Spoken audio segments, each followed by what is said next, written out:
The air was cool that morning when the plane touched down at the city airport. People rushed out of the gates, dragging suitcases and calling friends.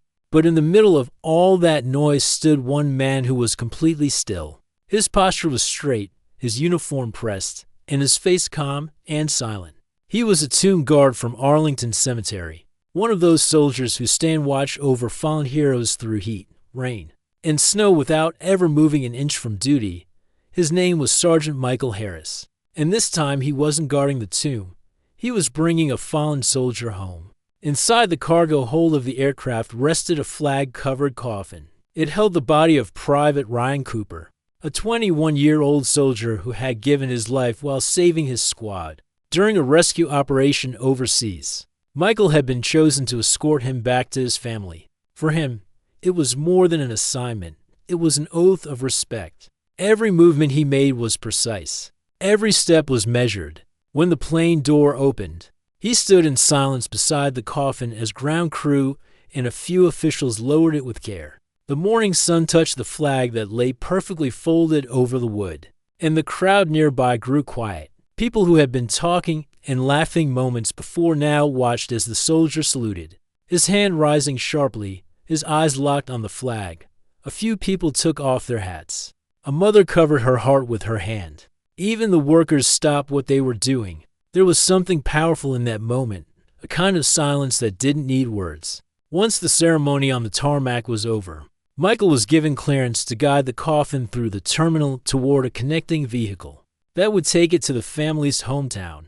He walked beside it as the transport crew rolled it slowly through a private corridor. He had done this before, but every time felt different. He always remembered the faces of the mothers, the fathers, the brothers who waited at the other end. But as he reached the security area near the terminal entrance, two airport staff members stepped forward, raising their hands. "Sir, excuse me," one of them said. "You can't proceed through this zone without clearance."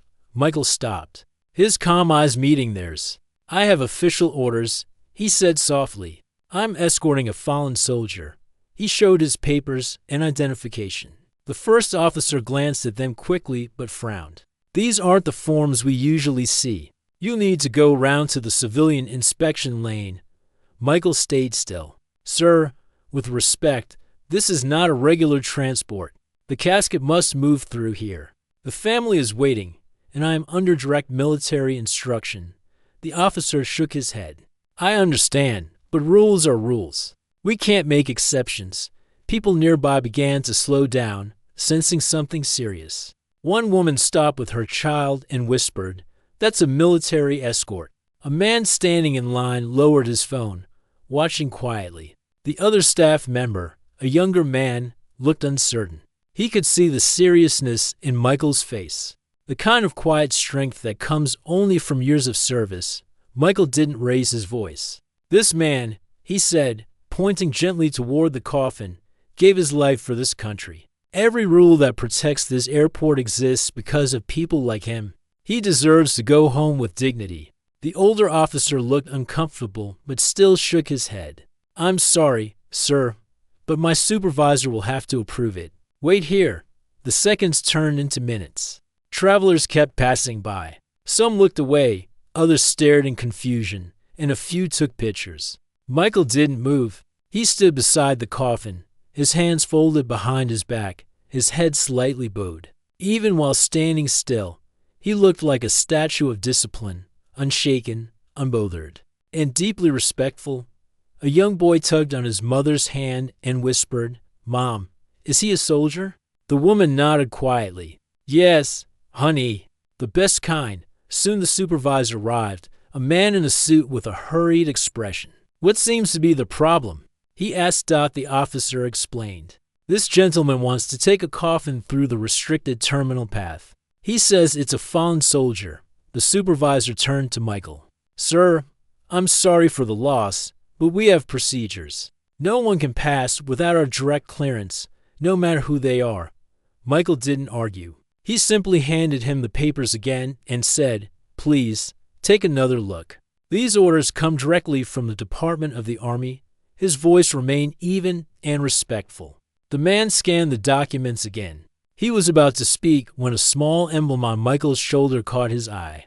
A silver badge shaped like a wreath surrounding a tomb guard sentinel. His expression changed immediately.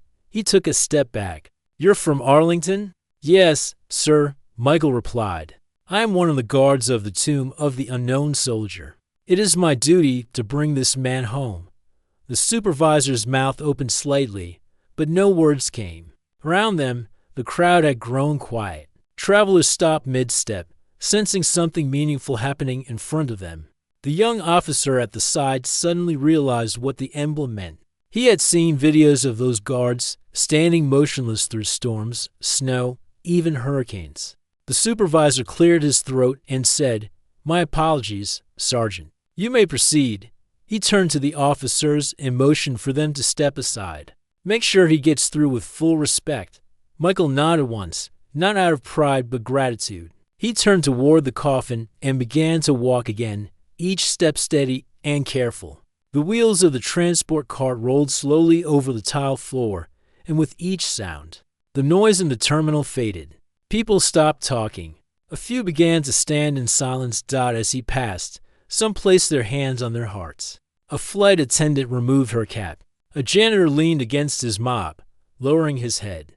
The quiet spread like a wave, traveling down the hall until even the distant chatter seemed to fade away. A man in a business suit whispered, "That's a tomb guard. Look how he moves." Another replied softly, "That's not just movement, that's respect." Michael didn't look left or right. His focus stayed on the coffin beside him. Every few steps, he adjusted his pace so the flag wouldn't ripple or shift. He had practiced such precision countless times while marching before the tomb.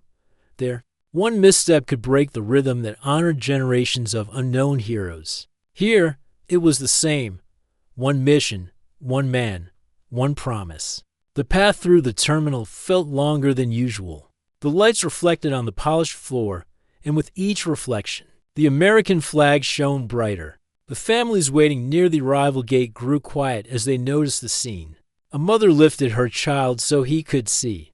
The boy whispered, "Is he guarding someone?" The mother's eyes grew wet as she replied, "Yes, someone who gave everything." Near the exit doors, a group of airport workers removed their caps and formed a small line on each side. Without anyone telling them to, they stood in silence as Michael and the coffin passed between them. The air felt heavy with emotion. One of the workers wiped a tear from her eye. "He's walking like time itself stopped," she whispered. When Michael reached the transport vehicle, he turned, saluted once more, and stood motionless for a few seconds. Even the sounds of planes outside seemed distant. The driver of the vehicle stood with his head bowed, hand on his chest. The officer who had earlier stopped him walked up slowly. "Sir," he said softly, "I didn't realize who you were, or what this meant." "I'm sorry." Michael looked at him calmly and replied, "No apology needed. Just remember next time, behind every uniform like this, there's someone who gave everything for the peace you live in." The officer nodded, his eyes glistening. "I will, sir." Michael climbed into the vehicle beside the coffin. Through the window, he saw people still standing silently in the terminal. Even after the vehicle started moving, no one spoke. They simply watched in quiet respect until the doors closed behind him. As the vehicle rolled down the service road toward the exit gate, Michael sat straight, his hand resting lightly on the coffin. The sunlight fell across the flag, and for a moment, he could almost feel the presence of all the unknown soldiers he had guarded before. He thought of the countless steps he had taken at Arlington, 21 steps down the black mat, 21 seconds of pause. The same sequence repeated for hours in heat, in cold, in storms. Every step meant honor. Every pause meant memory. And now, those same silent steps had brought another hero home. At that moment, somewhere deep inside him, he felt the same pride that had first made him join the tomb guard. Not the pride of glory, but of duty, the pride of standing for those who couldn't stand anymore. Back inside the terminal, people slowly began to move again. Conversations restarted, though softer now. The officers talked quietly among themselves, still shaken by the weight of what they had witnessed. One of them murmured, "I've worked here for 10 years, but I've never seen something like that." He didn't yell once, didn't argue, just stood there, and the whole place stopped. The supervisor nodded. "That's what respect looks like," he said quietly. No speeches, no anger, just honor. By the time the vehicle carrying Michael and the coffin left the airport grounds, social media had already begun spreading videos of the scene. Passengers who had filmed it shared it with captions like "a real hero escorting another home," and silence fell in the airport today. But Michael didn't know, and even if he had, it wouldn't have mattered. His mission was simple: to bring Private Ryan Cooper home to his family. The rest of the world. The long black vehicle moved quietly down the highway, the flag on the coffin inside barely moving under the gentle hum of the road. Sergeant Michael Harris sat beside it, his back straight, his eyes fixed ahead. Every few minutes, he would glance at the folded corners of the flag, making sure it stayed perfect. The air inside the vehicle felt heavy, not from sadness alone, but from the deep weight of respect. Hours passed as the city faded behind them. The driver didn't talk much, but his face showed how deeply the moment had touched him. At one point, he whispered, "Sir, people keep pulling over when they see us pass. They just stop and watch." Michael looked out the window. On both sides of the road, cars had indeed slowed down. Some drivers stood beside their vehicles, hands over their hearts. Others saluted. A few children waved small flags, their parents standing quietly behind them. No one had asked them to do it. They just felt it was right. Michael nodded.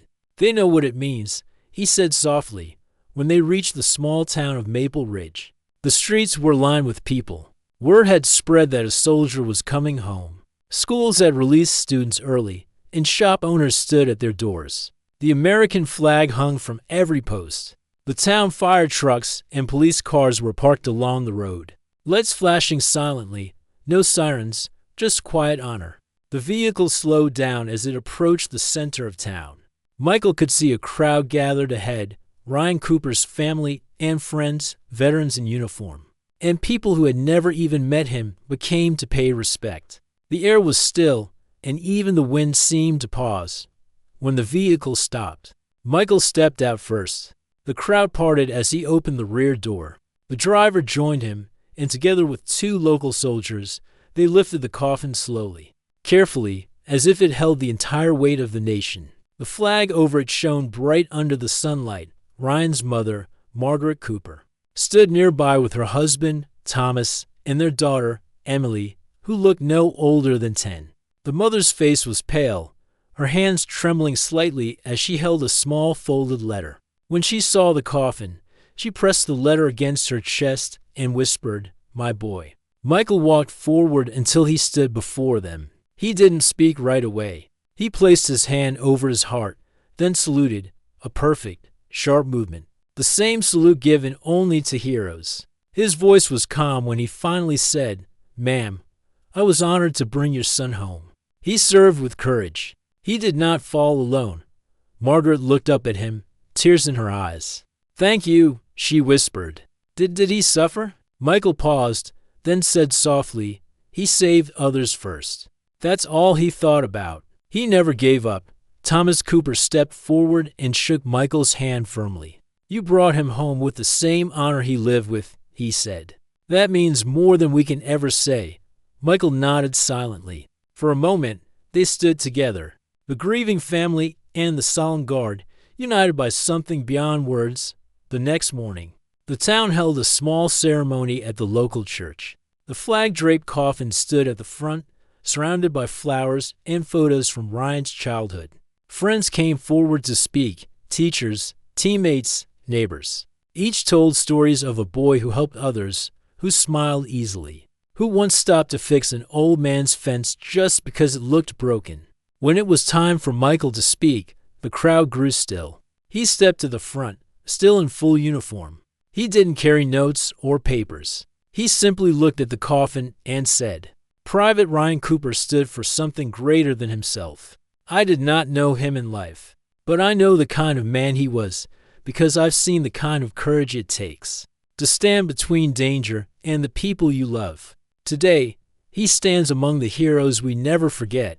His voice didn't rise. but it carried to every corner of the room. People listened without moving.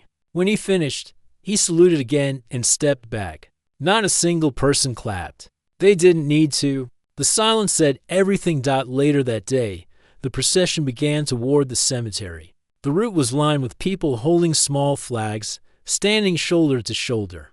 Some veterans saluted, others simply bowed their heads. Even children stayed quiet, sensing the weight of the moment. As the hearse rolled by, a man took off his hat and whispered, "Welcome home, soldier." A woman placed a hand over her heart, whispering a prayer. At the cemetery gate, the honor guard waited. The sound of distant bagpipes floated through the air, soft and sad. Michael stood beside the casket as it was carried to the gravesite. The sky had turned slightly cloudy, as if the heavens themselves bowed in grief. The priest spoke a few words about sacrifice, duty, and faith. He reminded everyone that some heroes wear no medals, because their bravery was never meant to be seen. Then he stepped aside. Michael gave a small nod to the honor guard, and the sharp sound of rifles echoed in a 3-volley salute. Each shot cracked through the air like a heartbeat of memory. Then came the soft, haunting sound of taps. The notes rose slowly, trembling through the still air, and many in the crowd began to cry quietly when the music ended. Michael stepped forward with precise, slow movements. He knelt beside the coffin, lifted one corner of the flag, and began to fold it. Every fold was crisp, every motion exact. No wind, no sound, just the soft rustle of fabric. When he finished, he held the folded flag close to his chest for a moment, then turned to face Margaret Cooper. He stepped forward and bent one knee, offering the flag with both hands. On behalf of the President of the United States and a grateful nation, he said quietly, "Please accept this flag as a symbol of your son's faithful service and sacrifice." Margaret took the flag in her shaking hands. Tears streamed down her face, but her voice was steady when she said, "Thank you, Sergeant. Thank you for not letting him come home alone." Michael bowed his head slightly. "He was never alone, ma'am. Not for a single step." After the ceremony, people slowly began to leave. The family stayed for a while longer, sitting beside the grave in silence. Michael remained at a distance, standing at attention until the last family member walked away. Only then did he approach the grave again. He placed a single white rose beside the tombstone and whispered, "Rest easy, brother. Your watch is done." For a long moment, he stood there, unmoving, as the wind brushed through the grass. Then he turned and walked away, his boots crunching softly on the gravel path. That evening, when he returned to his base, his commanding officer was waiting. "Sergeant Harris," he said, "I saw the footage. The entire airport is talking about what happened. It's been shared everywhere." Michael looked surprised. "Footage?" "Yes," the officer said. "Someone filmed the way you stood up to the staff and how the whole terminal fell silent. It's gone viral. Millions have seen it. Even the Secretary of Defense mentioned it this morning. They call it a perfect example of quiet honor." Michael's face stayed calm. "Sir, I was only doing my duty." "I know," the officer said with a smile. "That's what makes it so powerful." Over the next few days, messages poured in from across the country, letters from veterans, school children, and even airport employees who had been there that day. One read, "You reminded us what respect looks like." Another said, "My son saw you on the news. He said he wants to be a soldier like that one day." Michael didn't seek attention. He didn't give interviews or speeches. He simply returned to Arlington, where the tomb of the unknown soldier awaited. The morning he returned, the air was cool again. The marble pots gleamed under the rising sun. As he changed into his ceremonial uniform, he felt a calm sense of peace. Soon, he was back on the mat, his steps measured, 21 steps forward, 21 seconds of silence, 21 steps back. The sound of his heels against the stone echoed like a heartbeat. Tourists watched from a distance, whispering quietly. Few of them knew who he was or what he had done, but they could sense something special in his movements. There was precision, yes, but also something deeper, the quiet strength of a man who had just walked through airports, highways, and towns to bring one of his own home. At one point, An older veteran approached the viewing rail and saluted him. The guard didn't respond by rule. He never did. But later, when his shift ended, the veteran waited near the gate. "Sergeant Harris?" The man said softly, "I just wanted to say thank you. I saw what you did. You made the whole country remember." Michael nodded respectfully. "Sir, it was my duty. We never forget our own." The veteran smiled, tears in his eyes. "That's why you stand there, so we never do." As the sun began to set, Michael stood once more before the tomb. The silence around him felt different now, heavier, yet peaceful. He thought about Private Ryan Cooper's mother holding that folded flag, about the people who had stood silently in the airport, about the children waving from the roadside. All of it reminded him that the spirit of service lived on, not in medals or fame, but in quiet acts of respect that could move hearts without a single word. The next day, news outlets continued to tell the story, calling it the silence that stopped an airport. But for Michael, it wasn't a story. It was a promise, the same promise every tomb guard made. They shall never be forgotten.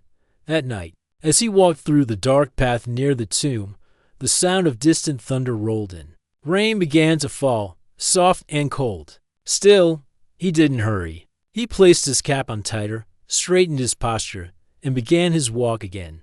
21 steps down, 20.